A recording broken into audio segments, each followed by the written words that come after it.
Buenas tardes ya a todas y a todos.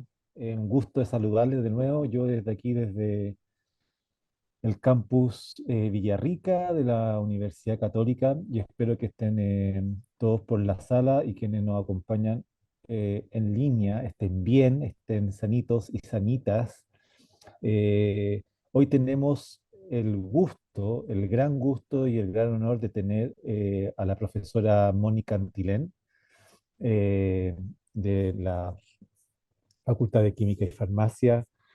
Mónica posee una trayectoria de investigación súper interesante y muy extensa de más de 20 años, tanto en el área de ciencia del suelo como en química de suelo. Ha desarrollado investigación interdisciplinaria para comprender, entre otras cosas, el comportamiento físico-químico de los contaminantes orgánicos e inorgánicos en suelos volcánicos. Actualmente la doctora Antilén es directora de la Escuela de Química de la Pontificia Universidad Católica de Chile y ni más ni menos que presidenta de la Sociedad Chilena de la Ciencia del Suelo. Además, súper importante para nosotros, Mónica es una colaboradora del Instituto para el Desarrollo Sustentable y actualmente está dictando, o sea, no actualmente en realidad, el próximo semestre va a dictar un curso del IDS titulado Ciencia Política y Políticas Públicas, la tormenta perfecta, un nombre que lo dice todo, junto a la profesora Francisca Reyes y al profesor de medicina Gabriel Rada. Así que súper contento y contenta, Mónica, de tenerte acá y con eso te dejo para que tú presentes en una media hora tal vez para dejar un buen rato para la conversación. Muchas gracias, Manuel, por la presentación. Para mí es un gusto estar aquí, ¿cierto? Era una deuda que tenía del año pasado porque estaba todo listo, pero mi voz se me fue, así que no pudimos realizar en esa ocasión, ¿cierto?, el seminario. Pero aquí estamos, ¿cierto? Y vamos a conversar de ciencia del suelo, un poquito de química del suelo, de la ley marco del suelo, ¿cierto? Para poner en contexto lo importante que es este recurso natural que muchas veces queda olvidado en las mesas legislativas o incluso, ¿cierto? Cuando hablamos del medio ambiente, muchas veces el suelo se da como que está descontado ahí. Sin embargo, vamos a revisar por qué o la razón por la cual, ¿cierto?, es tan importante este recurso.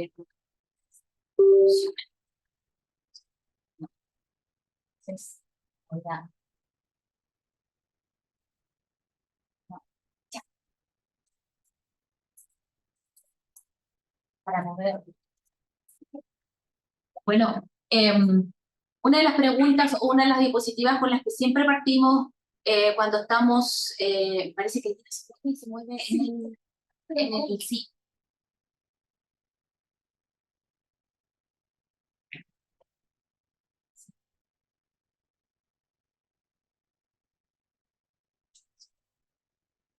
Ahí sí, ya. ¿Es esa la primera?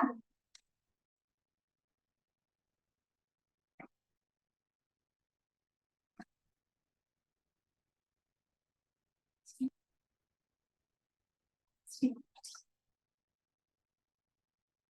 En Zoom se está viendo algo. Eso. Entonces, ahí pone la presentación, presentamos presentación. Ahí, ahí, ya, muchas gracias. Bueno, ahí presentarme, ¿cierto? Aquí son las actividades que ya desde hace bastante tiempo, ¿cierto?, realizamos en docencia, el curso de química analítica, que para las carreras científicas, y también tengo un optativo de profundización, que es contaminación y química de suelos, que en nuestra planificación debiésemos, ¿cierto?, dictarlo este próximo semestre. En extensión, bueno, ya, ya lo mencionó Manuel, ¿cierto? Presido la Sociedad Chilena de Ciencia del Suelo. Estamos desarrollando ya la tercera versión de un diplomado en Geoquímica Ambiental de Suelo. En investigación, todo gira, ¿cierto?, en química del suelo y aparecen algunos de los contaminantes que nos interesan a nosotros, los elementos traza, algunos fármacos de uso veterinario. Hacemos tanto experimental como modelación actualmente en los proyectos, ¿cierto?, de investigación que ustedes pueden observar aquí y que están vigentes y lo que buscan es poder establecer conocimiento de cómo interaccionan, cómo se mueven, cómo se transportan los suelos, los contaminantes, ¿cierto?, en distintos tipos de suelos. Entonces, cuando la principal pregunta, ¿es importante estudiar los suelos? La respuesta es, por supuesto que sí. ¿Y por qué es importante estudiar los suelos? Porque justamente alimentan al mundo, es un ser vivo, ¿cierto? Muchas veces se piensa que no hay nada, y todos los suelos, ¿cierto?, tienen distintas funciones, como vamos a ver. Además, es un recurso finito, es decir, un centímetro de suelo normalmente toma miles de años en formarse, y por lo tanto tenemos que protegerlo de las distintas amenazas que existen. Puede mitigar el cambio climático, ya que el suelo es uno de los reservorios, ¿cierto?, de carbono más importantes, y además es capaz, con buenos manejos, de generar secuestro de dióxido de carbono en sus formas químicas, ¿cierto?, recalcitrantes. Por lo tanto, tener una gestión sostenible en este sentido, ¿cierto?, es tanto económico como ambientalmente, por supuesto que es lo que debemos hacer. ¿Okay? Entonces, las funciones del suelo, estas son infografías que se generaban en el año 2015 desde la FAO, que es el año internacional del suelo, en donde podemos ver las distintas funciones y servicios ecosistémicos que tiene el suelo. En general, uno cuando viene del mundo de la ciencia o del mundo que no es necesariamente, ¿cierto?, vinculado a las ciencias agronómicas, no conoce muchas veces, ¿cierto?, cuáles son las funciones, y efectivamente están totalmente definidas, son sumamente importantes, y nosotros, ¿cierto?, nos centramos principalmente en lo que tiene que ver con la purificación del agua y reducción de contaminantes, vinculado mucho, ¿cierto?, con la regulación del clima y la retención de carbono, que son aspectos sumamente trascendentes en la vida del ser humano, ¿cierto?, y que es necesario mantener. Por supuesto, no todos los suelos tienen todas las funciones, pero sí las que tienen es conveniente, ¿cierto?, tener una gestión sostenible para que se preserven en el tiempo. Así como están estas funciones, también están las amenazas, y las amenazas, por supuesto, que tienen que ver con todos los tipos de degradación, en donde encontramos, en Chile encontramos la contaminación, la salinización, la acidificación, ¿cierto? Todo lo que es la cubierta o lo que cementa los suelos, es decir, cuando las ciudades crecen, pasa el cemento sobre los suelos, y esos suelos probablemente nunca más van a estar disponibles. Por eso que es tan importante el ordenamiento territorial también en este aspecto, ¿cierto? Ya salta a la vista que es algo que es importante de revisar. Y por supuesto, ¿cuál es la solución a todas estas amenazas que afectan a los suelos? Una gestión sostenible. Este término es muy importante porque de alguna manera va a ir apareciendo en lo que revisemos de la ley Marcos. La siguiente. Cuando revisamos los distintos órdenes de suelos, aquí tenemos los 12 órdenes de suelo más las rocas, ¿cierto?, más las arenosas y los glaciares. Tenemos 12 órdenes de suelos y vemos todo este mapa, ¿cierto?, absolutamente coloreado. Si nosotros miramos aquí, ¿cierto?, un poquito más de cerca, vamos a ver que tenemos los andisoles y también tenemos ultisoles. Sin embargo, en el caso de los andisoles, son suelos que están muy escasamente distribuidos a nivel mundial, principalmente en las zonas, ¿cierto?, que están en las zonas volcánicas, en los cordones volcánicos, por lo tanto, y además son suelos que son muy productivos. Si miramos luego nuestro país, 12 órdenes de suelos los mencionamos, en Chile tenemos una diversidad climática enorme, y esta diversidad climática nos ha llevado a tener aquí podemos observar suelos desde el norte, los aridisoles, que parecen más bien un cemento, a suelos, por ejemplo, como los andisoles, los incertisoles, ultisoles y estosoles, que tienen colores que van de el color café a más oscuro, ¿cierto? E incluso los altisoles un color rojizo. Si miramos este mapa, que he extraído, ¿cierto?, del informe país del Estado del Medio Ambiente del año 2018, observamos que nosotros tenemos caracterizado que solo hay el 25% de caracterización a nivel nacional de nuestro suelo. Tenemos 11 órdenes presentes en nuestro país, es decir, tenemos caracterizados 11 órdenes de los 12 existentes. Por lo tanto, cualquier normativa, cualquier decisión o recomendación que uno pueda hacer, lo primero que tiene que hacer es tener en consideración, ¿cierto?, los distintos tipos de suelos que tenemos, porque cada uno va a tener distinto contenido de materia orgánica, óxido de hierro, distinto, ¿cierto?, mineralogía, y esto va a provocar que tengan un comportamiento los contaminantes de manera diferenciada. Entonces, y cuando vemos más aún la parte de contaminación, en el mismo documento vamos a encontrar que están divididos, ¿cierto? Todo esto que aparece aquí son trabajos científicos que nos reportan la existencia de contaminantes en algunas zonas de nuestro país, donde las cuales, ¿cierto?, tenemos mucha más incidencia, ¿cierto? En el caso, tenemos, por ejemplo, el perclorato. El perclorato es un contaminante que lo vamos a encontrar, ¿cierto?, en la zona norte y algo en la zona centro, que es un disruptor endocrino. También tenemos sustancias orgánicas, todo lo que tiene que ver, por ejemplo, con fármacos, con antimicrobianos. Luego tenemos fertilización excesiva, que ocurre en el sur de Chile, que tiene que ver, ¿cierto?, con el uso muchas veces en exceso de la adición de fósforo para poder tener, ¿cierto?, un cultivo o una productividad adecuada. Vamos a ver, eso es muy interesante. Luego tenemos acidificación. Y no menos importante, pero es decir, estos son los más clásicos que uno conoce, tenemos arsénico, cobre, plomo y otros metales pesados que también uno los define, ¿cierto?, como metales traza o elementos traza. Sí.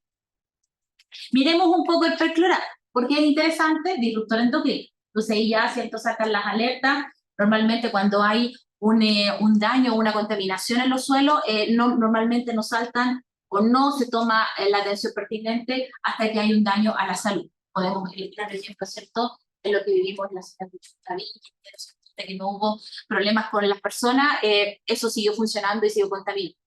Bueno, pero el perclorato se encuentra distribuido ampliamente en el desierto de Atacama. El perclorato como tal es un anión que es muy móvil, muy soluble, por lo tanto uno comprende rápidamente que hay una acumulación en el desierto de Atacama porque no hay prácticamente agua, y es parte, ¿cierto?, de la formación de la Tierra en general, ¿cierto?, del planeta. Por lo tanto, va a encontrarse ese perclorato. Eso sí, lo que llama la atención, este es un trabajo relativamente antiguo, del año 2006, no puede bajar el... para hacer alusión a la... Bueno, pero es desde el año 2006, gracias. Y aquí, ¿qué es lo que observamos en esta tabla? Este es el nivel de concentración de perclorato en vinos, muestras de vinos. Y tenemos una serie de países, ¿cierto?, que fueron analizados, y ahí encontramos Chile, ¿ok? Y tenemos a Chile. Y si miramos, aquí está el perclorato en microgramos por litro, la concentración más baja, ¿cierto? Esto es la concentración más alta y la mediana. Y si miramos en la concentración más baja, ¿cierto?, vamos a ver que el de Chile es el más alto. Y en la concentración más alta, ¿cierto?, junto con el de Portugal, tenemos, ¿cierto?, que también Chile tiene alta concentración de perclorato. Entonces, por supuesto que esto llama la atención. Aquí en este trabajo no se buscaba eso, sino que en este trabajo lo que se hacía, ¿cierto?, era desarrollar una metodología cromatográfica para determinar perclorato como alternativa a la cromatografía iónica. Por eso que trabajaron con tantas matrices distintas, distintos tipos de vino. Pero es interesante tener eso en consideración. Y por supuesto que si hay perclorato en el vino, viene de los suelos. Sí. Algunos trabajos que se han publicado en revistas internacionales ya en el 2016, pero que son de investigadores nacionales, donde se hace una mineralogía de suelos de Canchones, Humberstone y Pica, y se realizan estudios, ¿cierto?, ahí donde más perclorato hay, se hacen estudios, ¿cierto?, de absorción para ver cómo se comportan en el sistema, se hacen estudios de carga variable con el fin de establecer cómo la mineralogía y cómo este tipo de suelo interacciona con el perclorato. Entonces se observa que en algunos casos la absorción es bastante alta, sin embargo en otros casos muy baja, lo que quiere decir que el perclorato va a quedar disponible en algunos. Este otro trabajo del año ya 2015, en donde se revisa a nivel mundial. Si observamos aquí está el Valle de la Muerte, está el desierto de Atacama, ¿cierto? Y hay algo ya en China, en donde nuevamente el desierto de Atacama es el que tiene perclorato, tiene nitrato, iodato, en concentración promedio son los valores más altos, y en concentración máxima también. Esto nos dice que hay una presencia de este contaminante que es interesante de poder tener, ¿ya? Son las alertas que aparecen en ese caso. Veamos ahora los fertilizantes. Fertilizantes desde el punto de vista, ¿cierto? Normalmente lo que se utilizan son fertilizantes fosfatados para generar fósforo. En los suelos del sur tienen una mineralogía, ¿cierto?, que hace que el fósforo forme enlaces con el aluminio y el hierro, y estos enlaces que se forman no permiten tener el fosfato disponible para las plantas. Entonces hay que agregar una cantidad enorme de fósforo para que efectivamente tener la productividad adecuada. Comparativamente, nosotros hemos hecho análisis de fósforo total en los suelos del sur, estamos hablando de 2.000, 3.000 miligramos por kilo de fósforo. Comparativamente con el fósforo disponible, que vamos a tener entre 15 y 20 miligramos. Entonces, 3.000 versus 15, y 15 ya es una buena cantidad, ¿cierto? Pero se genera esa diferencia. El problema de agregar, por supuesto que hay un problema de agregar mucho fósforo, a lo que estamos observando, ¿cierto? En los lagos Villarrica, que esta concentración evidente, ¿cierto? Uno lo ve en las noticias, y probablemente tenga alta vinculación, ¿cierto?, con la cantidad de fósforo. Sin embargo, un punto que no quizás ha salido tan externamente a la luz es el contenido de otros metales que viene con el fertilizante. Porque el fertilizante normalmente se extrae de la roca fosfórica, ¿cierto? Y la mayoría de ellos es importado. Siguiente. Y si miramos todos estos fertilizantes, el triple superfosfato, el monoamónico, el diamonio, la urea, ¿cierto? Y bueno, aquí hay otros que ya no tienen necesariamente fósforo. Si miramos todos estos fertilizantes, vamos a observar, ¿cierto?, que aquí tenemos la concentración de elementos traza en el fertilizante triple superfosfato, en donde observamos que hay una gran cantidad de el que viene de México y el que viene de Estados Unidos. Siempre el de México tiene una gran cantidad de cadmio. El cadmio es uno de los elementos más tóxicos que hay, es decir, necesitamos muy poca cantidad para hacer mucho daño, ya sea a la comunidad microbiana de los suelos como al ser humano. Y observamos lo mismo, ¿cierto?, en el fosfato monoamónico y en el fosfato diamónico. Entonces, es certero decir que efectivamente el fertilizante fosfatado, además del fósforo, que es el que uno decide incorporar como fertilizante, tiene una cantidad importante de metales, elementos traza. Siguiente. Y aquí tenemos, ¿cierto?, los elementos traza, los intervalos de concentración, el promedio, la mediana, ¿cierto?, con un coeficiente de varianza que nos muestra la dispersión de los distintos análisis de los distintos fertilizantes. La siguiente. Y en esta tabla, aquí aparece, ¿cierto?, la cantidad de miligramos por kilo de fósforo, o sea, por la cantidad del elemento traza adicionado por cada fertilizante cuando hacemos fertilización fosfatada, ¿cierto?, basada en el fósforo. Es decir, cada vez que agreguemos tantos miligramos por kilo de fósforo, vamos a estar agregando, ¿cierto?, esta misma cantidad de metal traza al suelo. Y es interesante poder saber, bueno, ese elemento traza va a quedar adherido, va a quedar absorbido, va a lixiviar, ¿cierto? ¿Qué es lo que va a pasar con ese? O se va a acumular. Ya sea cualquiera de las dos opciones, ¿cierto? Cualquiera de los dos destinos es preocupante. Siguiente. Y también mencionar, ¿cierto?, los contaminantes emergentes. De alguna manera es un barrido muy rápido de la contaminación que tenemos a nivel país. Y en el caso de los contaminantes emergentes, bueno, se denominan así los contaminantes que van naciendo y que van apareciendo, ¿cierto?, que tienen un perjuicio tanto al ser humano como al medio ambiente, y de los cuales no hay mucha información. Y muchas veces, ¿cierto?, se clasifican aquí y después salen de esta clasificación porque pasan a ser contaminantes que ya se sabe con certeza el daño que pueden generar. Entonces, dentro de estos contaminantes emergentes aún están, por ejemplo, los microplásticos, también se habla de los nanoplásticos. Los microplásticos no solo están en las aguas, también están en los suelos, y se habla de nanoplástico porque, bueno, dentro del sistema van a disminuirse todavía partículas. Están las mismas nanopartículas que provienen de distintos productos que usamos a diario, ¿cierto?, y que van a llegar al medio ambiente, los productos de higiene personal que han sido bastante estudiados, ¿cierto?, y hay certeza que ahí vienen, que van a incorporarse, sobre todo van a venir los tratamientos de agua. Hay colegas que trabajan, ¿cierto?, investigando cuál es la existencia, ¿cierto?, de contaminantes en las aguas que entran a las plantas de tratamiento de agua y después de las que salen. Y por supuesto, todo eso está en contacto, si bien están en las aguas, todo eso está en contacto con los suelos. Y lo que nosotros estamos investigando, digamos, algunas familias son los fármacos de uso veterinario. Entonces, aquí tengo un ejemplo, ¿cierto?, los microplásticos. Un colega de Línea de la Platina, el profesor Fabio Corradini, hizo su doctorado, está haciendo estudios de microplástico y desarrolló mediciones a través de infrarrojo y usa la espectroscopía para hacer la determinación.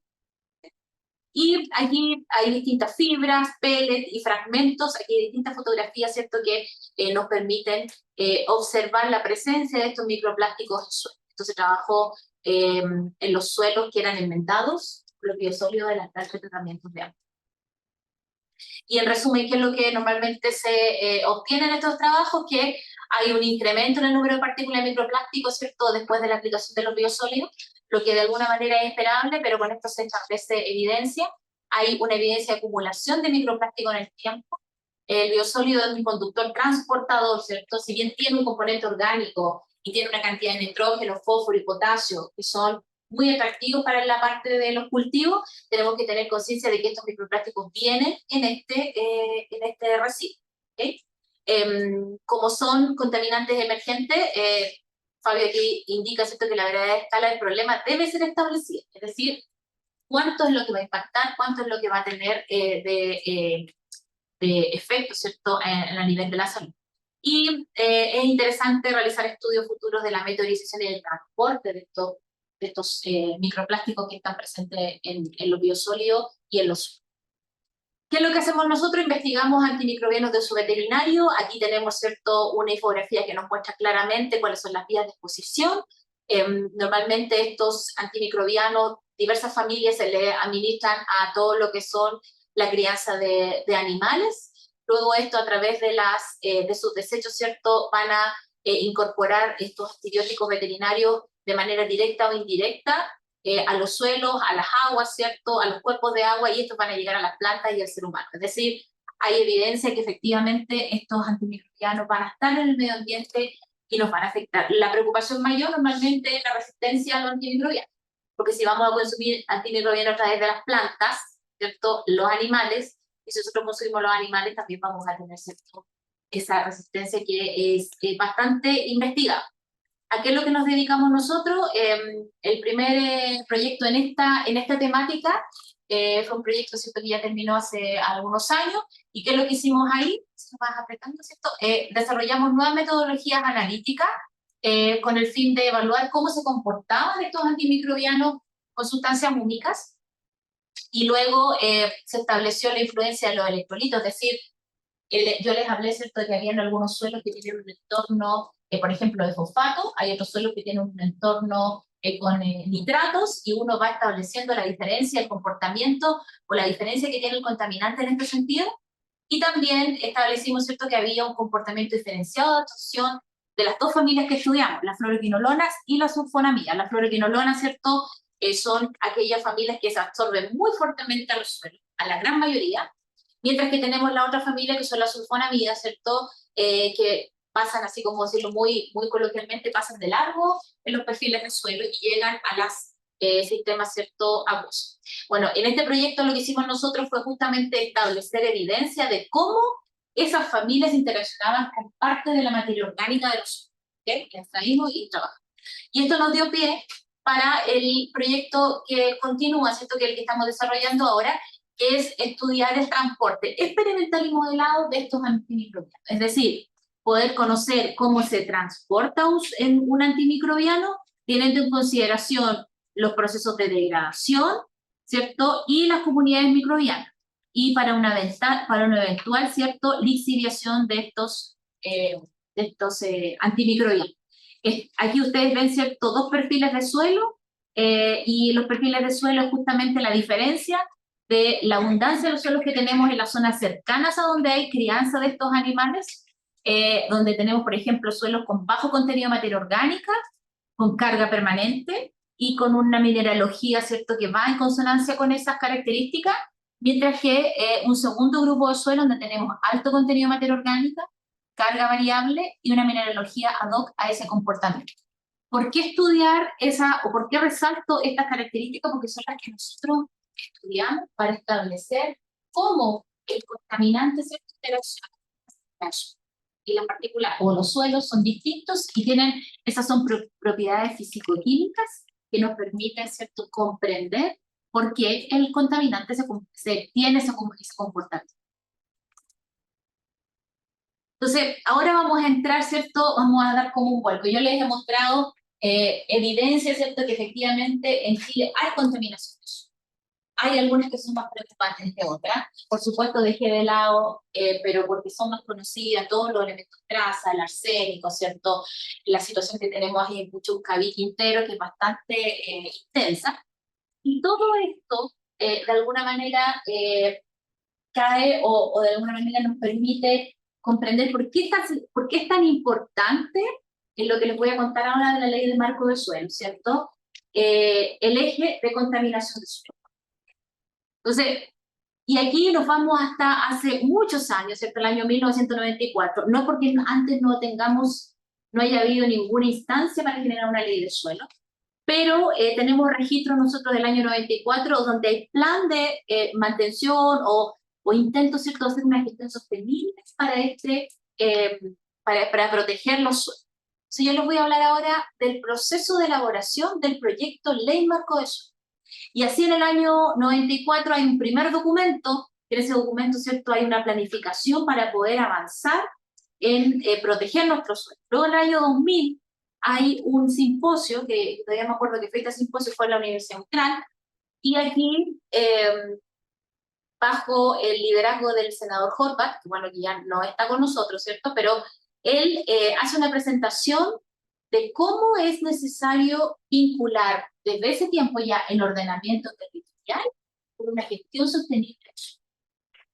Entonces, después hay otras instancias. En el año 2002 hay una propuesta de índice de degradación del suelo. Luego se pasa un tiempo bastante prolongado,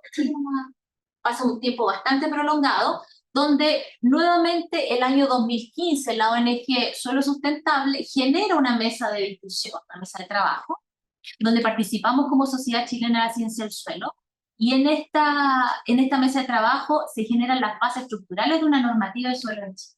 ¿Okay? Y luego pasan 3 años y nos volvemos a juntar nosotros ahí con un grupo de colegas de la Universidad de Chile, la Universidad de Concepción, ¿cierto?, la Universidad de la Frontera,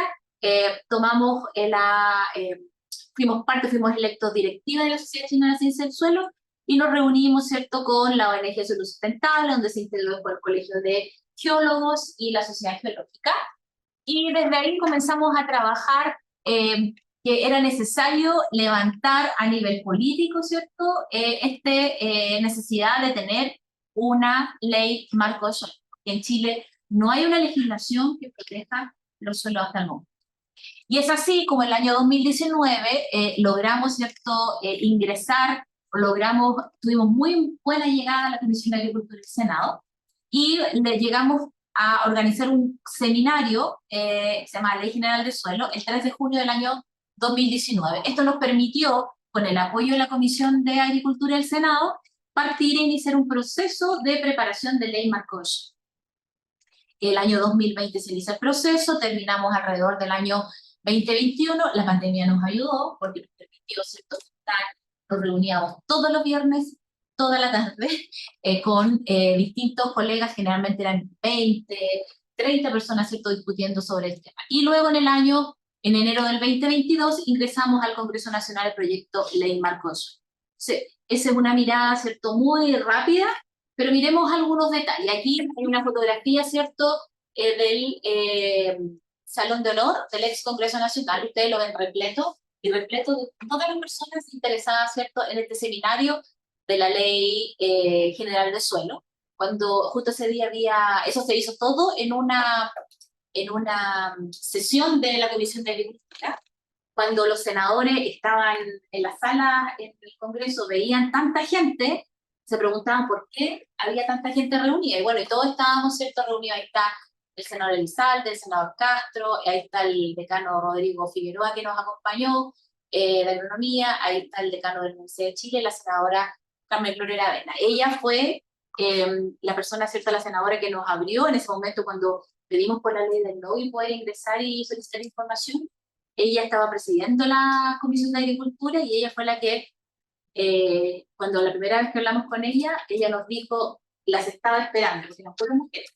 Sí, coincidencia, pero fueron mujeres las que estábamos dirigiendo las organizaciones, y de ahí comenzó el trabajo.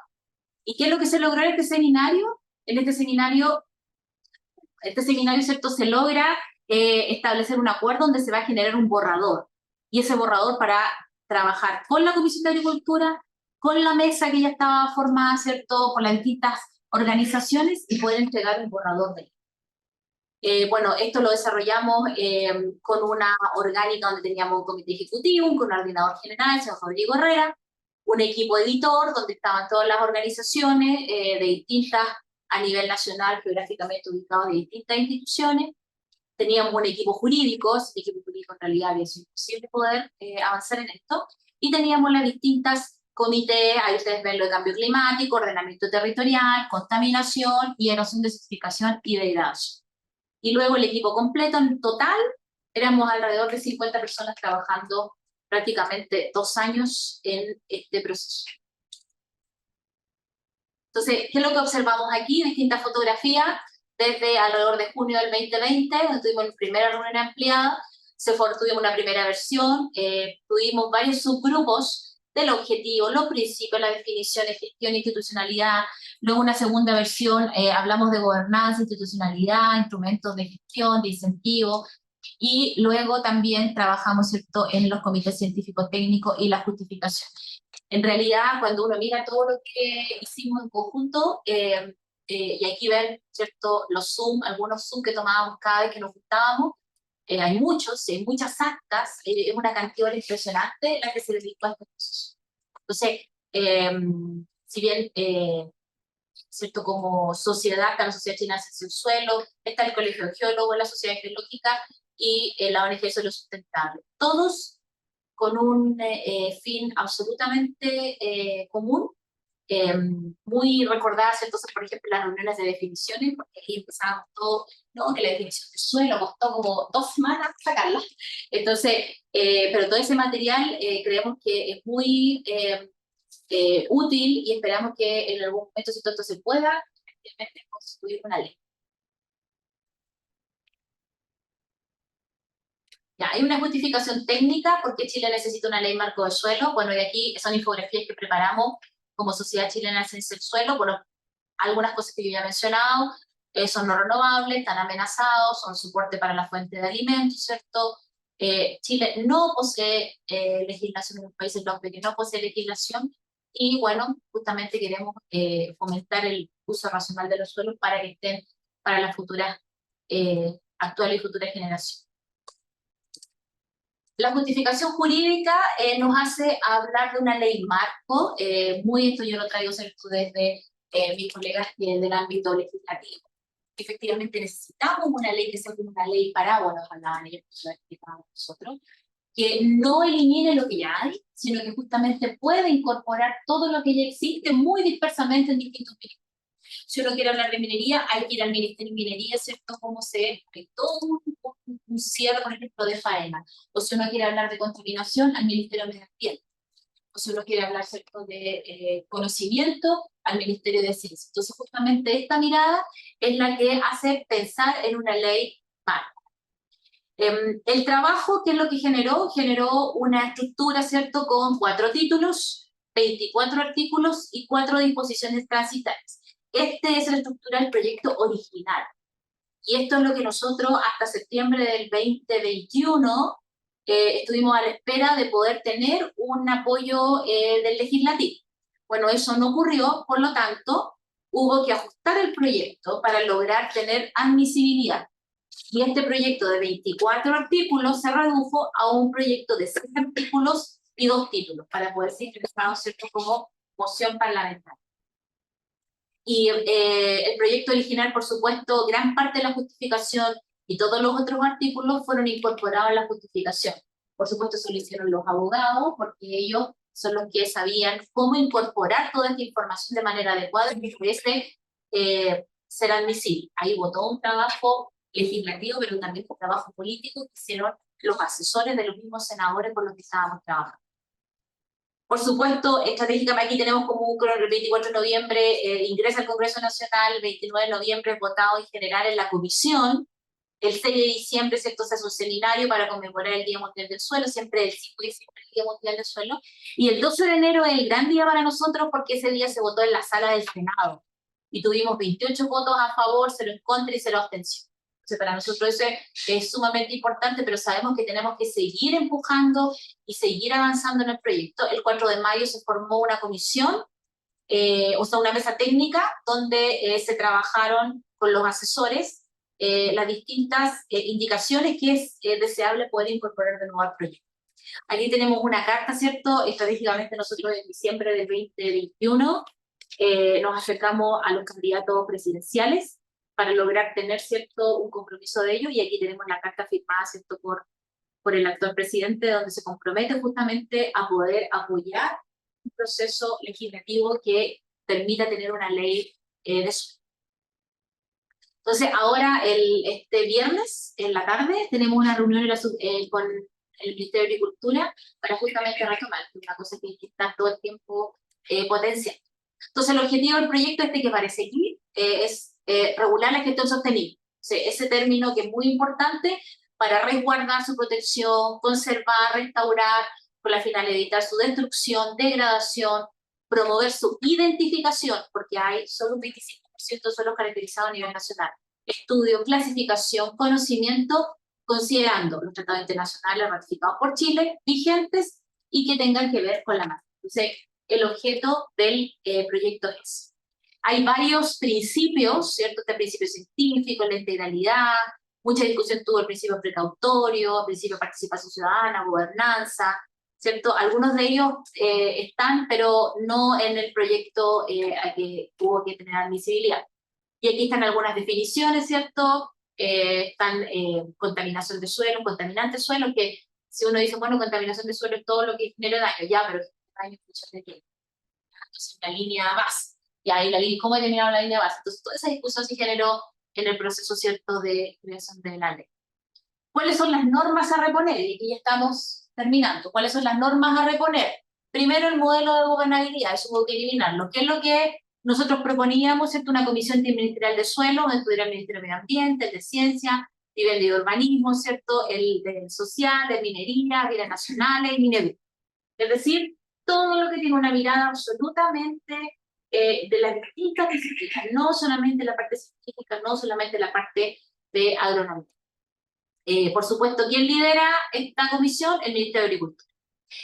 Proponemos también, ¿y qué es encargado de esta comisión? De generar una política nacional para la gestión sostenible y una estrategia nacional. Y esto en directa interacción con lo que muy deseado por nosotros, el Instituto Nacional de Suelos, así como un CIVI de la Dirección General de Agua, donde existiría un director nacional de suelos que se encargaría de este instituto, de tener un sistema, ¿cierto?, nacional de información, clasificación, monitoreo y evaluación de suelo, disponible para todos, de forma gratuita. 2, generar planes de gestión sostenible e instrumentos de fomento e incentivo. ¿Y de qué se nutre este Instituto Nacional? Por supuesto que tendría que tener personas que estén a cargo, conocimiento de la parte de suelo en distintos ámbitos. ¿De qué se nutre?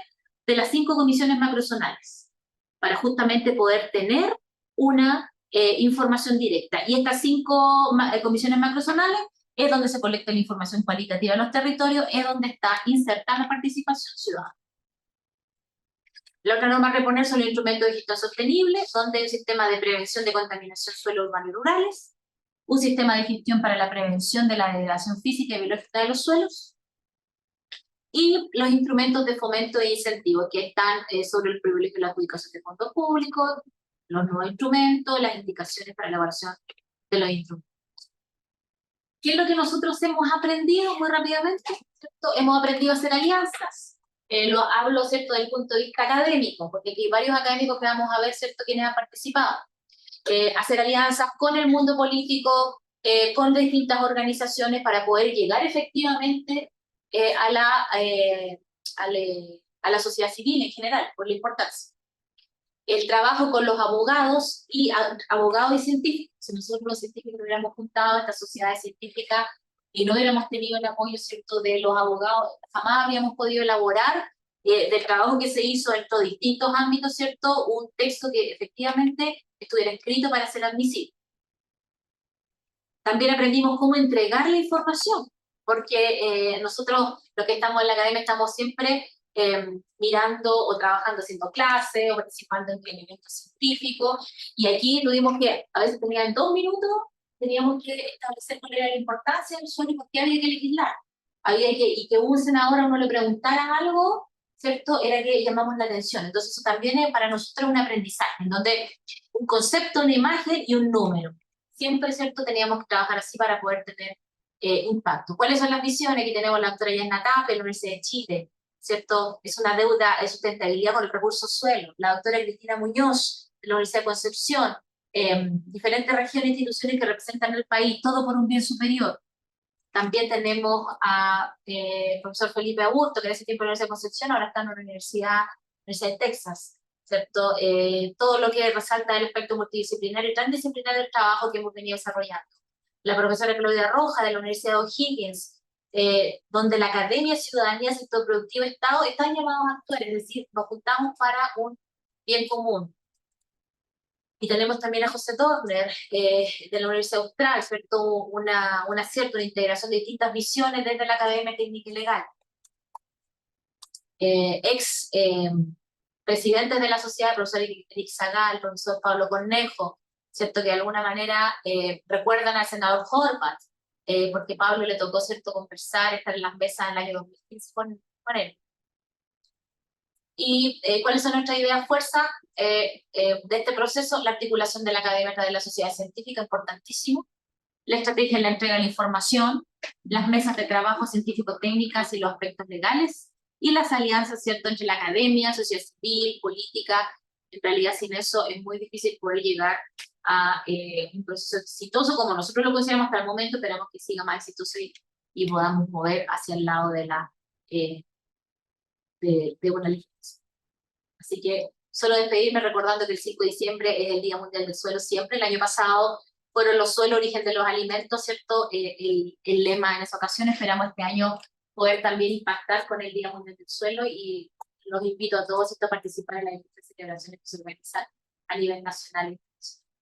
Muchas gracias. Muchas gracias, Mónica. Muy interesante, muy completa la presentación, muy interesante ese paso desde la investigación básica a las políticas públicas. Me imagino que hay preguntas, comentarios, así que dejo abierto el piso. No sé si allá en sala hay gente que quiera preguntar, comentar. Tengo una pregunta, tres preguntas o comentarios. Muy interesante, Mónica, muchas gracias. Yo tenía tres comentarios o preguntas. Uno, el espíritu de estos espacios son bien espacios de encontrar distintos saberes. Te quería comentar, no sé qué opinas tú, yo estoy con una línea de investigación en ciencias sociales eh, que ve el impacto de contaminación ambiental, contaminación de suelo y todo en algunos resultados sociales. Entonces, hay un trabajo publicado en una revista súper buena, de hecho, una colega economista y dos colegas, uno que es profesor de acá, que es el impacto en resultados educativos de niñas y niños de la contaminación en Arica, de plomo, arsénico y mercurio. Eso, y como súper interesante, entonces hay como puentes que uno puede pensar, ¿no es cierto?, de colaboraciones eventualmente.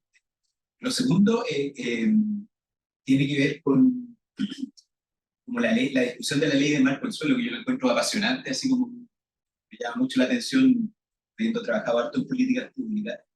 Como si tú tuvieras que sacar un par de lecciones que pueden servir para otras dimensiones, no sé, más en educación, temas del trabajo, que quizás uno pudiera tomar de acá.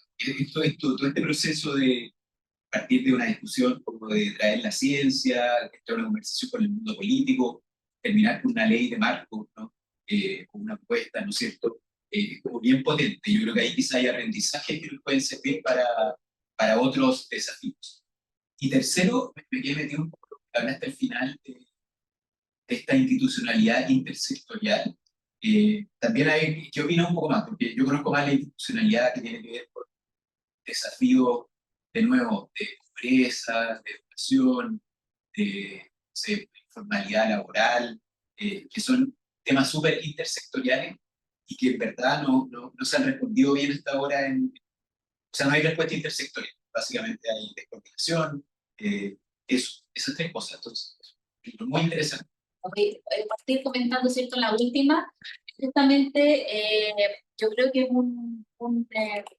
sé si es más de estilo que hemos observado, sin ser yo experta en la parte política, pero es algo que hemos observado en distintas áreas de cultura en Chile como un estilo, ir sectorizando absolutamente todas las, que sea política, legislaciones, programas, muy en un sector, es como colocarlo, ¿cierto?, como en un canal distinto al otro. Entonces, eso mismo sucede con los suelos. Entonces, justamente nosotros pensamos en algo interministerial para poder ser transversal y que distintos actores pudiesen estar opinando al mismo tiempo. Porque claro, si nosotros queremos, por ejemplo, pensar en hacer el Ministerio de Agricultura, hacer un programa o una zona, ¿cierto?, que sea para un tal uso del suelo, porque el suelo es distante. Entonces, cuando ese uso del suelo se quiere cambiar, claro, tiene que estar, por ejemplo, para residencial, el Ministerio de Vivienda y Urbanismo. O si ese sector, ¿cierto?, se quiere usar agrícola, el Ministerio de Agricultura. Entonces, la visión nuestra en este grupo fue hacer una gobernanza donde efectivamente todas las partes interesadas en lo que es el suelo como tal y en distintos usos pudiera ser parte para de alguna manera poder tener una decisión adecuada, porque finalmente desde ahí es donde van a nacer los sistemas, ¿cierto?, de gestión o la política de gestión sostenible. Sin esa conversación entre todos los actores es difícil poder tener algo que sea viable de poder ejecutar. Entonces esa es la mirada que tuvimos nosotros. Hubo mucha discusión sobre quién lideraba, pero yo creo que eso de alguna manera esperamos que se dé en forma natural por el Ministerio de Agricultura, porque es el que más inmerso está hasta el momento, ¿cierto? O es la visión central que todos tienen cuando hablan del suelo, es agricultura, ¿ya? Pero hay otras cosas, ¿cierto?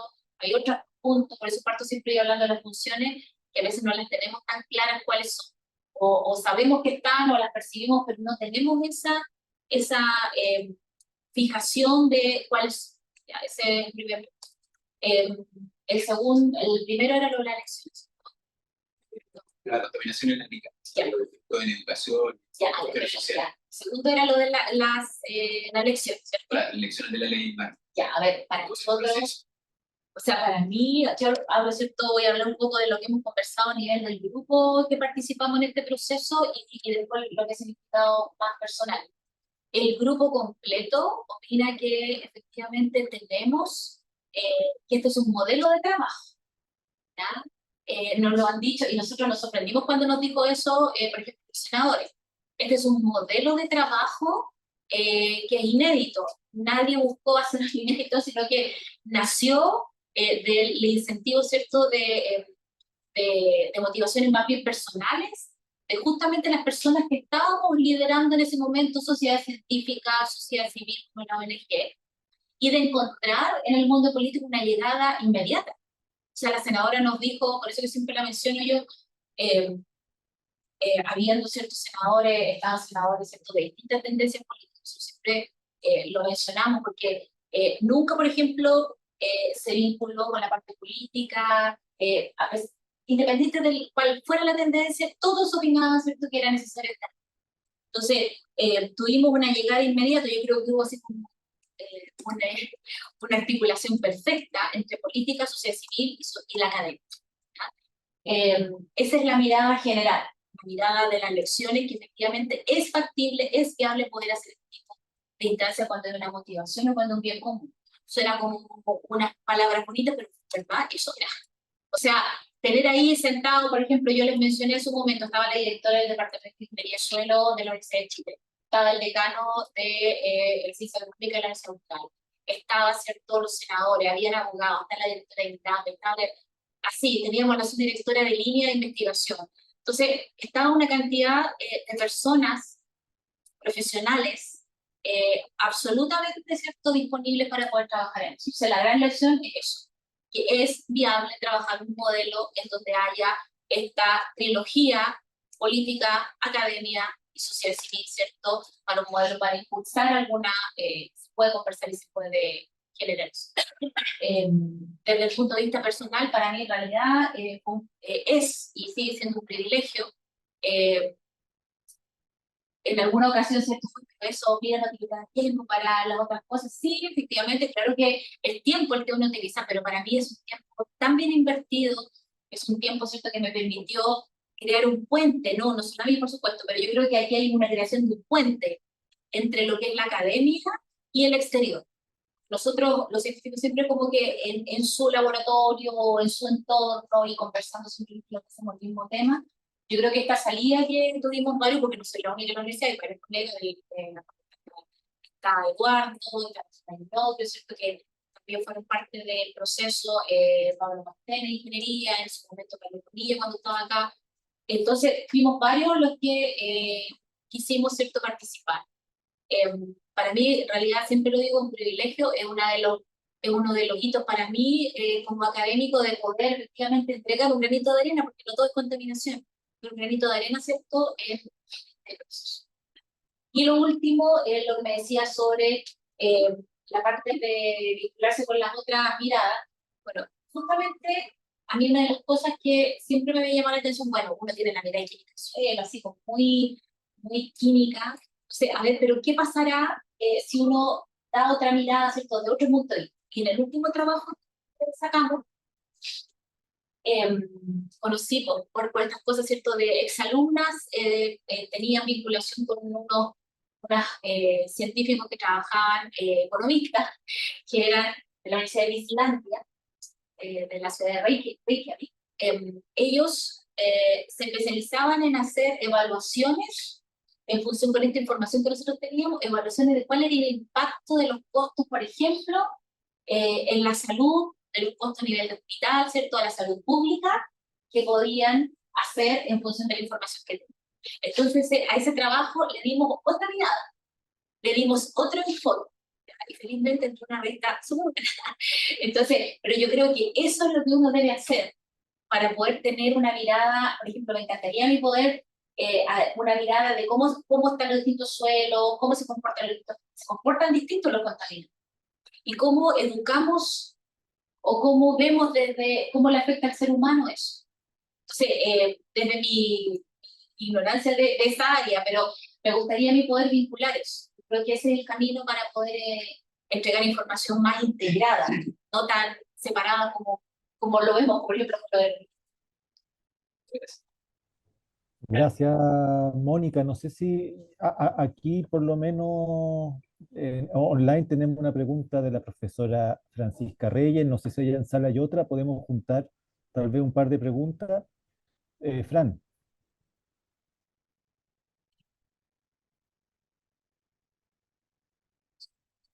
No se escucha. no se escucha, Fran.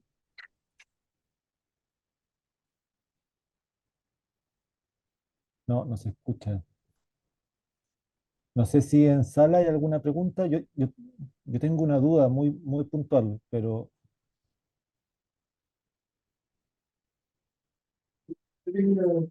Fran, no, Eh, bueno, eh, Muchas gracias, fue muy interesante la presentación, me parece fascinante. Siempre me ha sido fascinante el minero, yo creo que no existe.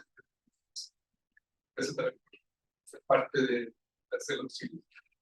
Voy a ver si voy a inventar un poquito, porque mi entendimiento como de lo que hace la importancia del suelo en el siglo XX está mucho el foco en la erosión.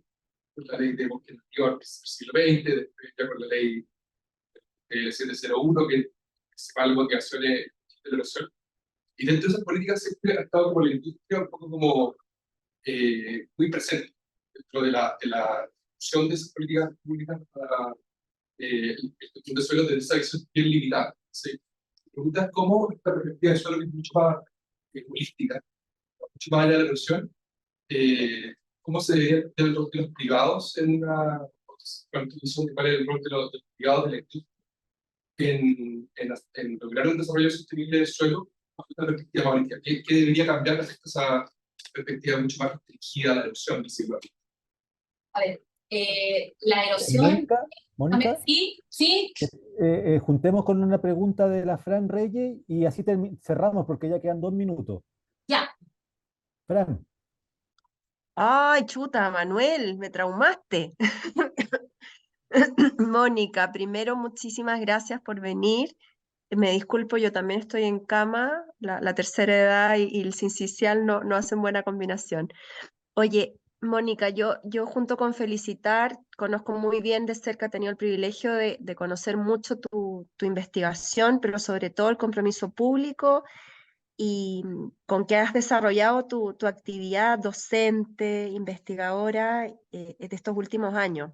Así que también a todos les comento que estamos ya a puertas de publicar el primer caso de estudio de la serie de democracia, ciencia y democracia, de casos de estudio que va a tener el IDS disponible para docencia, basado en el caso de estudio que la profesora Antilén contó muy brevemente, pero que es muy apasionante.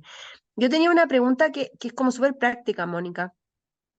¿Qué significa en la práctica que nosotros tengamos como estas naturales concentraciones tan altas de cosas que suenan como peligrosas? ¿Y cómo se gestiona eso en términos de la tolerancia al riesgo, que es uno de los conceptos que hemos conversado también harto?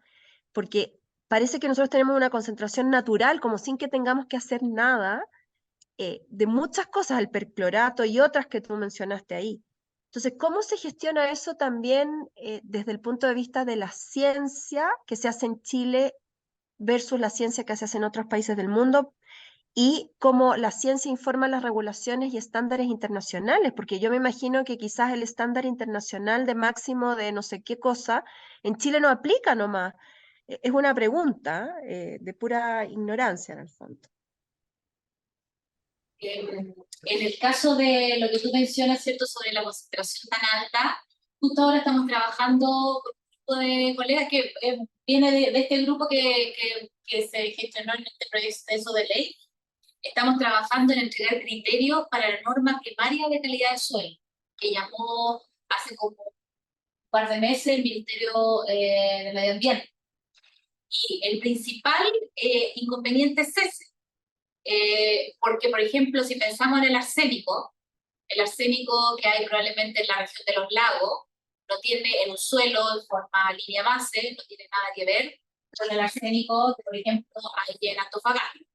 En Antofagasta me tocó en marzo de la presentación de un proyecto de la emisión de elementos traza en el borde costero.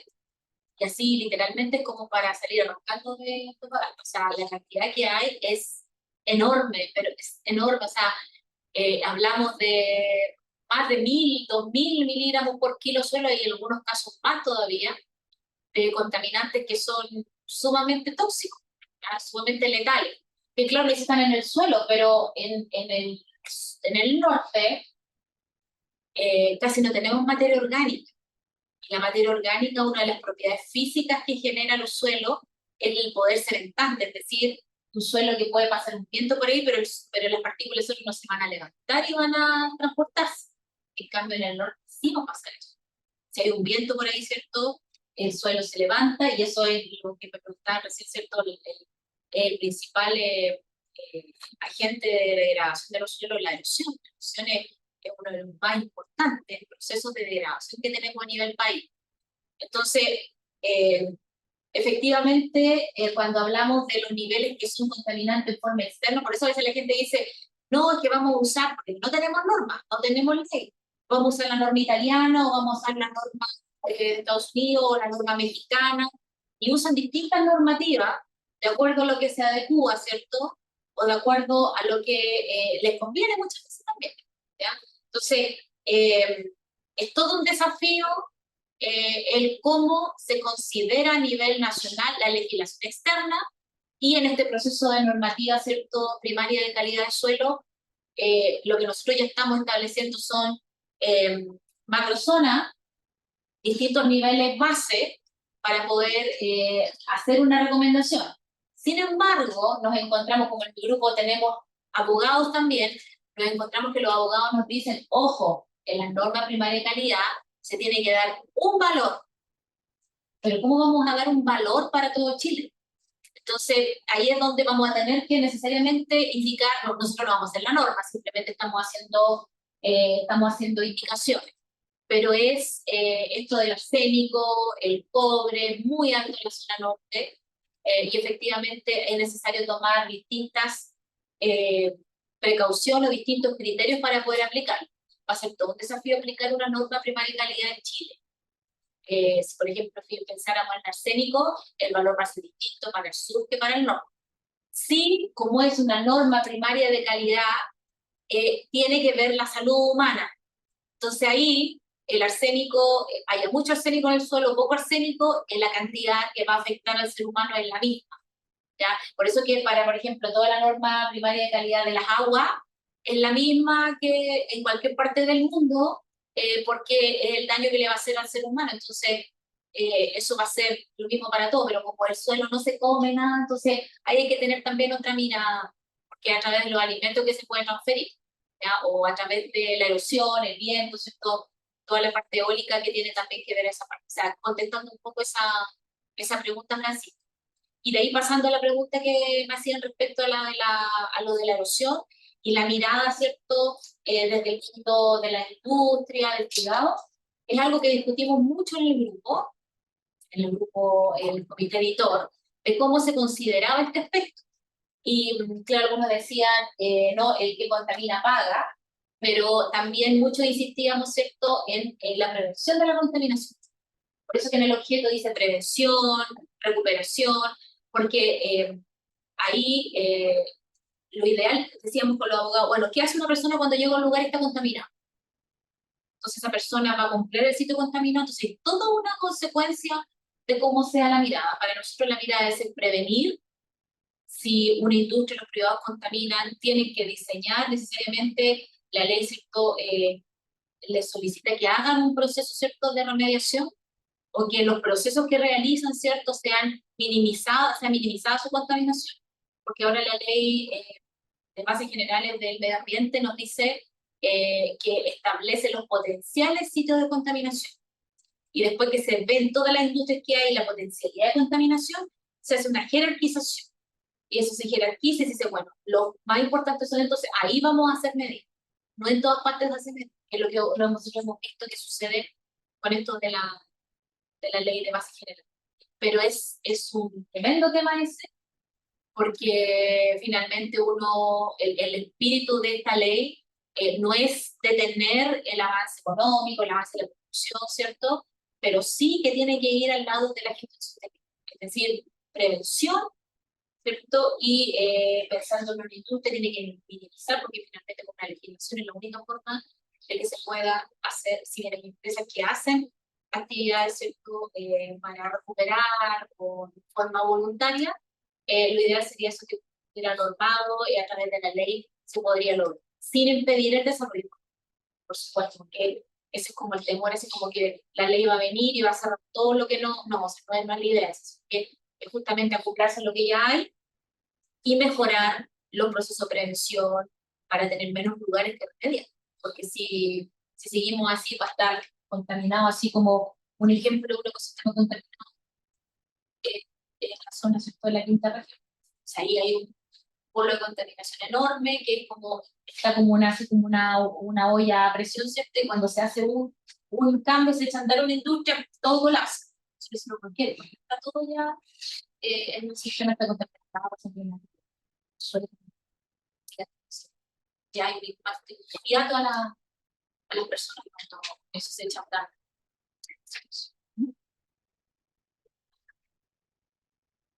Manuel, ahí ya Ya, parece que respondí gracias. todo.